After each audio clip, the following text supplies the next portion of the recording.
नमस्कार मित्रांनो, तुमचे स्वागत आहे श्री स्वामी समर्थ. मित्रांनो, खूप जास्त तुमच्यावर कर्ज असेल किंवा तुमच्या जीवनात, तुमच्या घरात, तुमच्या व्यापारात आर्थिक संकट असेल, तर तुम्ही रोज ही सेवा करायची आहे. ही स्वामी सेवा तर आहेच, परंतु ही लक्ष्मी सेवा सुद्धा आहे. आणि ही सेवा करून तुमचे आर्थिक संकट दूर होईलच, त्यासोबतच व्यापार सुद्धा चांगला चालेल, नोकरीत प्रगती होईल, घरात आलेला पैसा खर्च कमी होईल, तुमच्या जवळ बरकत होईल, पैसा खर्च करून सुद्धा सेविंग होऊ शकते आणि कर्ज लवकरात लवकर कमी होईल. स्वामींना प्रसन्न करायचं असेल तर अष्टलक्ष्मीला प्रसन्न करावं लागतं. एकदा की तुमच्यावर अष्टलक्ष्मी प्रसन्न झाली की मग आयुष्यामध्ये कोणत्याही गोष्टीची कमी राहत नाही.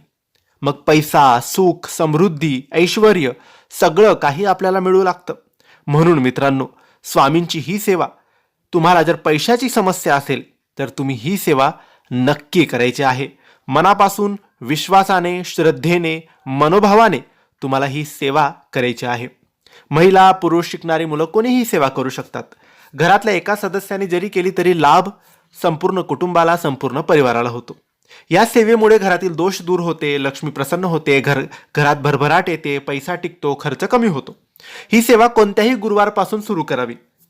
पहिल्या गुरुवारी तुमच्या मनात जे आहे त्याचा संकल्प तुम्ही करावा. सकाळ किंवा संध्याकाळ कोणतीही एक वेळ ठरवून ही सेवा करावी. सेवा सुरू असताना मांसाहार करू नये.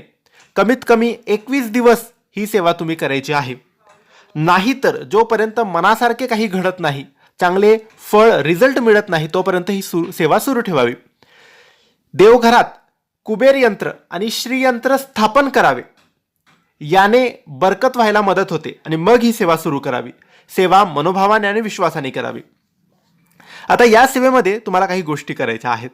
पहिली गोष्ट म्हणजे तुम्हाला एक वेळेस नित्यसेवा या पोथीतून श्रीसूक्त वाचायचं आहे. नित्यसेवा या पोथीतून श्रीसूक्त वाचायचं आहे. त्यानंतर एक माळ जप श्री विष्णू गायत्रीच्या मंत्राचा करायचा आहे.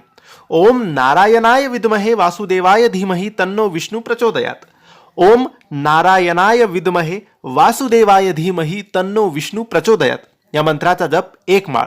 आणि त्यानंतर तुम्हाला श्री स्वामी समर्थ, श्री स्वामी समर्थ या नामाचा जप सुद्धा एक माळ करायचा आहे. या तीन गोष्टी जोही भक्त, जोही सेवकरी मनोभावाने, विश्वासाने, श्रद्धेने करेल त्याच्या घरावर लक्ष्मीचा वास होईल, लक्ष्मी प्रसन्न होईल, पैसा येईल, पैसा खर्च कमी होईल आणि पैसा टिकायला लागेल. तर नक्की मित्रांनो, ही सेवा तुम्ही करायला विसरू नका. ही माहिती तुम्हाला आवडली असेल तर लाईक आणि शेअर करा. काही प्रश्न असेल तर कमेंट्सद्वारे विचारा. आमच्या चॅनलला सबस्क्राईब करायला विसरू नका. धन्यवाद. श्री स्वामी समर्थ.